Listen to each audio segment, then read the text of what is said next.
on certain ballot papers. Please ask my. Please ask my. अभी कुछ दिन के बाद देश का बड़ा चुनाव होने वाला है, उसमें 90 करोड़ वोट हैं।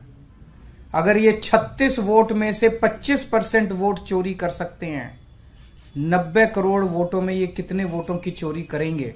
सुप्रीम कोर्ट ने चंडीगढ़ मेयर के अवैध और असंवैधानिक अलोकतांत्रिक चुनाव को पलट दिया। जिस उम्मीदवार को जबरन हराया गया था, उस आम आदमी पार्टी के उम्मीदवार कुलदीप कुमार को विजेता घोषित कर दिया गया। कुलदीप कुमार चंडीगढ़ के मेयर होंगे। भारतीय जनता पार्टी के इतिहास में ये पन्ना शर्मनाक तरीके से जुड़ जाता है। जिस दौर में प्रधानमंत्री नरेंद्र मोदी को 4 से सीटें मिलने के दावे किए जाते रहे, उसी दौर में बीजेपी मेयर के चुनाव में हेराफेरी से जीत रही थी। मदर ऑफ डेमोक्रेसी के फादर ऑफ पावर के लिए इससे शर्मनाक दिन कुछ और नहीं हो सकता। इलेक्टोरल बॉन्ड असंवैधानिक निकला, मेयर का चुनाव असंवैधानिक निकला, मगर सरकार की तरफ से, बीजेपी की तरफ से कोई नैतिक जिम्मेदारी सामने लेने नहीं आया। गोदी मीडिया ने इलेक्टोरल बॉन्ड की खबर छुपाकर तहखाने में डाल दी और आज इस खबर को भी नहीं बताया। तस्वीर में दिख रहा ये शख्स पीठासीन अधिकारी अनिल मसीह है। पहले ये भाजपा के अल्पसंख्यक मोर्चे का सदस्य रह चुका है। इसे पीठासीन अधिकारी बनाया गया। सुप्रीम कोर्ट आने से पहले इसे पार्टी से निकाल दिया गया। अब सुप्रीम कोर्ट ने इसकी चोरी पकड़ ली। अनिल मसीह कभी ये कह पाएगा उसने ये काम किसके कहने पर किया? जो भी किया, भारत के लोकतांत्रिक इतिहास में ये व्यक्ति लोकतंत्र के हथियारे के रूप में दर्ज हो चुका है। चंडीगढ़ मेयर चुनाव मामले में कल सुप्रीम कोर्ट में सुनवाई हुई। इस दौरान सीजीआई डीवाई चंद्रचूड़ ने अनिल मसीह को जमकर फटकार लगाई। ऐसी फटकार लगाई, अनिल मसीह ने कोर्ट में स्वीकार कर लिया उसने बैलेट पेपर पर क्रॉस का निशान बनाया था, उसने बैलेट पेपर को खराब किया था। जिसके बाद सीजीआई डीवाई चंद्रचूड़ को भयंकर गुस्सा आ गया, क्योंकि आज से पहले काफ़ी सारी खबरें ही आती थीं कि सीजीआई को भयंकर गुस्सा आया और वो कोर्ट में भड़क उठे हैं। लेकिन अब कोर्ट रूम के अंदर का वीडियो सामने आ गया। आपने सीजीआई का ऐसा गुस्सा कभी नहीं देखा होगा। पहले आप वीडियो देखिए। Please answer my question. Did you first answer yes or no? Did you put an X mark on certain ballot papers or did you not put it? Yes, I marked on the DP. उसपे आप अपना कहते हैं आप टिक लगा रहे हैं या आप क्रॉस लगा रहे हैं, आप वो क्यों कर रहे हैं? सर वो ऑलरेडी आप बताइए कौन से रूल के तहत आपको ये पावर दी गई है कि आप बैलेट पेपर पे अपना चिन्ह आप लगाएं? क्योंकि रूल 11 में यह लिखा है कि आप उसको साइन करेंगे। साइन करने के अलावा आपको कौन से रूल में ये कौन से रूल में ये प्रावधान है कि आप उसमें अपना कुछ या एक्स या टिक या कुछ भी जो आप लगा सकते हैं? आपको कहाँ पावर है वो? सर वो मैं again sir I am repeating, वो जब मैंने बैलेट्स को देखा बड़े ध्यान से, वो ऐसे दबाए गए थे कि वो क्वाइट विजिबल थे, कि निशान देने की कुछ कोशिश की गई। That is the only reason, sir. I was not. But why were you putting a mark on those ballots? Sir, actually, to make this highlighting it was defaced by the candidate. So it's admitted that you put your marks on the ballot. True, sir. And on 8 ballots totally. Yeah, and they snatched and destroyed immediately. This answers what he did, Mr. Solicitor. Very clear as to what he did. He has to be prosecuted. I think interfering with electoral democracy by returning officers is the gravest possible thing. I am for the administration, Chandigarh. Oh, I'm sorry. I thought not the Learned SC's presence were marked. तो आपने देखा किस तरह से जो CGI Chandrachud गुस्से में हैं और अनिल मसीह से काफ़ी तीखे सवाल पूछ रहे हैं। तो मैं आपको हिंदी में बता देता हूं कि आखिर क्या क्या पूछा है सीजीआई ने।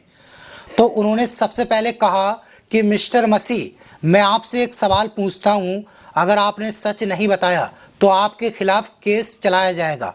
ये एक गंभीर मामला है। आप कैमरे की तरफ देखते हुए क्या कर रहे थे? आप बैलेट पेपर पर क्रॉस बना रहे थे। आप निशान क्यों बना रहे थे? इस पर मसीह ने कहा कि वोटिंग के बाद मुझे बैलेट पेपर पर दस्तखत करने थे। जो बैलेट पेपर रद्द हो गए थे उन्हें अलग करना था। तब चीफ जस्टिस ने फिर से पूछा कि वीडियो में साफ नजर आता है कि आप खास बैलेट पेपर पर क्रॉस बना रहे थे। आपने बैलेट पेपर पर क्रॉस का निशान बनाया। इसके बाद चीफ जस्टिस ने पूछा कि कितने बैलेट पेपर पर निशान बनाए, तो मसी ने बताया कि 8 पेपर पर। इसके बाद चीफ जस्टिस ने पूछा कि आपने ऐसा क्यों किया, आपको सिर्फ दस्तखत करने थे, नियमों में ऐसा कहा है कि आप बैलेट पेपर पर दूसरा निशान बना सकते हैं। इस पर अनिल मसीह ने जवाब दिया कि बैलेट पेपर को खराब उम्मीदवारों ने किया, मैंने नहीं किया, उन्होंने इसे खींचा और नष्ट कर दिया। इस पर चीफ जस्टिस ने सॉलिसिटर जनरल को संबोधित किया। उन्होंने कहा कि मिस्टर सॉलिसिटर, इनके खिलाफ मुकदमा चलाया जाए, ये चुनाव प्रक्रिया में हस्तक्षेप कर रहे हैं, ये पूरी तरह से कानून के खिलाफ है। तो साफ तौर पर सीजीआई चंद्रचूड़ ने गुस्सा करते हुए कहा कि इन पर मुकदमा चलाया जाए। जिन वोटों को काटा गया उसे सुप्रीम कोर्ट ने जांच करके गलत पाया कि वोट सही तरीके से डाले गए थे, लेकिन पीठासीन अधिकारी ने उन्हें खराब कर दिया था। लेकिन अब वो 8 वोट बैलेट माने जाएंगे और आम आदमी पार्टी के कुलदीप कुमार को चंडीगढ़ मेयर बनाया जाएगा। बीजेपी वालों ने अनिल मसीह को बचाने के लिए बहुत बड़े बड़े वकील करे थे। इसका मतलब चुनाव में धांधली करने में बीजेपी का पूरा सहयोग था। आम आदमी पार्टी के नेता सौरभ भारद्वाज का बयान सुनिए। वो प्रिसाइडिंग ऑफिसर जिसके लिए केंद्र सरकार के सबसे बड़े वकील सुप्रीम कोर्ट के अंदर खड़े हैं, ऐसा नहीं है कि वो प्रिसाइडिंग ऑफिसर अकेले खड़े हैं अपना प्राइवेट वकील करके, नहीं, उनके लिए देश की केंद्र सरकार के सबसे बड़े वकील उनके लिए खड़े हैं सुप्रीम कोर्ट के अंदर। और वहां क्या कहा जाता है जब कोर्ट में मेयर के चुनाव का मामला था, सभी को लग रहा था कौन परवाह करेगा, छोटा सा चुनाव है। लेकिन सुप्रीम कोर्ट ने शक्ति दिखाकर यह संकेत दे दिया कि चुनाव छोटा हो या बड़ा हो, लोकतंत्र की क्रिया में छेड़छाड़ की जाएगी तो इससे देश को गहरा नुकसान पहुंचेगा। ये पूरा मामला ऐतिहासिक हो चुका है। भरी अदालत में मत पत्रों की गिनती की गई, घोषित किए गए नतीजों को रद्द किया गया, फिर से गिनती करवाई गई, कुलदीप कुमार को मेयर घोषित कर दिया गया। याचिका दायर करके कुलदीप कुमार ने अपना नाम इतिहास में दर्ज करवा लिया। दोस्तों, ये ऐसा मामला था जिसे कोई भी देखकर झुठला नहीं सकता था। अफसोस इस काम को हाई कोर्ट के स्तर पर किया जाना था, लेकिन हाई कोर्ट ने नतीजों को रोक दिया। अब सुप्रीम कोर्ट ने कहा इस केस को देखने में, इस चुनाव को कराने में हाई कोर्ट फेल रहा।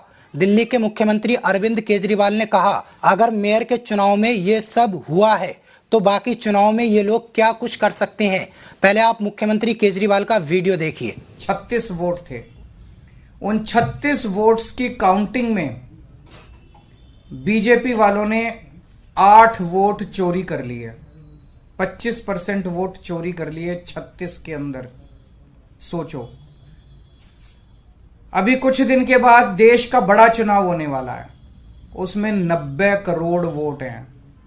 अगर ये 36 वोट में से 25% वोट चोरी कर सकते हैं, 90 करोड़ वोटों में ये कितने वोटों की चोरी करेंगे, सोच के भी रूह कांप उठती है, रोंगटे खड़े हो जाते हैं। चंडीगढ़ के चुनाव के वक्त सीसीटीवी कैमरे लगे हुए थे और सीसीटीवी कैमरों के अंदर इनका सारा का सारा रंगे हाथों ये लोग पकड़े गए, सारा इनका कुकर्म पकड़ा गया।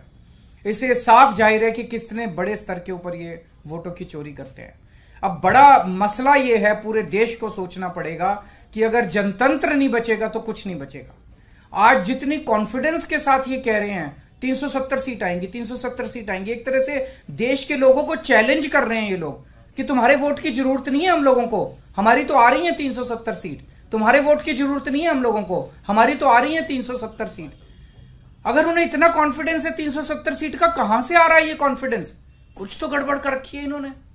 और जिस देश, अगर किसी देश के अंदर चुनाव के पहले पार्टियां साफ साफ कहना चालू कर दे हमें वोट की जरूरत नहीं है, हमें लोगों की जरूरत नहीं है, उस देश के अंदर फिर जनतंत्र बहुत बड़ा खतरे में है। पूरे देश को मिलके 140 करोड़ लोगों को मिलके जनतंत्र को बचाना पड़ेगा। इससे ये भी साफ है ये लोग चुनाव जीतते नहीं हैं, ये लोग चुनाव चोरी करते हैं। आज ये पूरे प्रकरण ने, चंडीगढ़ के पूरे चुनाव ने इन लोगों को बेनकाब करके पूरे देश के अंदर बेनकाब कर दिया। इन लोगों ने दूध का दूध और पानी का पानी हो गया। सुप्रीम कोर्ट ने अनिल मसीह के खिलाफ आईपीसी की धारा के तहत मुकदमा चलाने के आदेश दिए। बैलेट पेपर से छेड़छाड़ के मामले में और दूसरा कोर्ट के सामने झूठ बोलने और गलत बयानी करने के मामले में मुकदमा चलाया जा रहा है।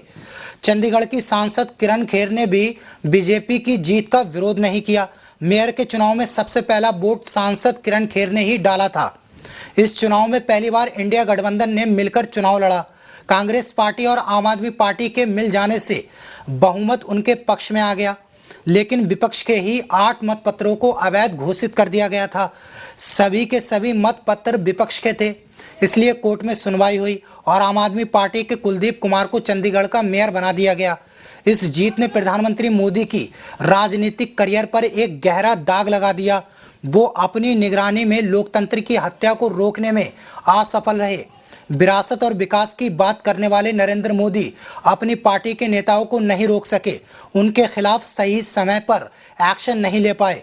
चंडीगढ़ के मेयर का चुनाव जीतने पर बीजेपी के राष्ट्रीय अध्यक्ष जेपी नड्डा ने बधाई दी थी। प्रधानमंत्री नरेंद्र मोदी के नेतृत्व में केंद्र शासित प्रदेश ने रिकॉर्ड तोड़ विकास किया। इंडिया गठबंधन पहला चुनाव लड़ा और बीजेपी से हार गया। ये दिखाता है ना तो उनका अंक गणित काम कर रहा है न केमिस्ट्री। तो क्या नड्डा जी अब ट्वीट करेंगे कि प्रधानमंत्री मोदी जी के नेतृत्व में चंडीगढ़ के चुनाव में घोटालेबाजी की गई थी? बीजेपी के राष्ट्रीय अध्यक्ष के तौर पर जेपी नड्डा ने अपनी पार्टी को फेल कर दिया। बीजेपी का हर बड़ा नेता मेयर के इस चुनाव पर चुप रहा और अपनी पार्टी को फेल कर दिया। राहुल गांधी ने ट्वीट किया कि लोकतंत्र की हत्या की भाजपा की साजिश में मसीह सिर्फ एक मोहरा है, पीछे मोदी का चेहरा है। दोस्तों, सुप्रीम कोर्ट ने अपनी भूमिका बहुत अच्छे से निभाई, वरना दिन दिहाड़े लोकतंत्र की हत्या हो चुकी थी। इसलिए अलग अलग संस्थाओं का स्वतंत्र होना और मजबूत होना बहुत ज़रूरी है, ताकि अगर सभी मिलकर लोकतंत्र का गला घोटना भी चाहें तो ये भी उम्मीद बाकी रहे कि कोई एक तो होगा जो इस हत्या का विरोध करेगा। ऐसा नहीं होने देगा। इलेक्टोरल बॉन्ड की खबरें गोदी मीडिया के चैनलों से गायब कर दी गई। इस मामले पर दलाल पत्रकार कोई रिपोर्ट नहीं बना रहे हैं। ध्यान रखिए, बहुत मेहनत से ये लोकतंत्र आपको मिला है, केवल पसीना बहाकर नहीं मिला, जान देकर ये लोकतंत्र मिला है, ये आज़ादी मिली है। बहरहाल सीजीआई डीवाई चंद्रचूड़ ने जिस तरह से इस पूरे मामले को देखा, पीठासीन अधिकारी पर मुकदमा चलाया, बीजेपी का मेयर हटाकर आम आदमी पार्टी का मेयर बनाया, इस बारे में आप क्या सोचते हैं? इसलिए सीजीआई डीवाई चंद्रचूड़ के लिए 2 शब्द कमेंट बॉक्स में ज़रूर लिखें और इस वीडियो को ज़्यादा से ज़्यादा शेयर करना। मिलूंगा आप सभी से अगले वीडियो में, तब तक के लिए अपना और अपनों का ख्याल रखें।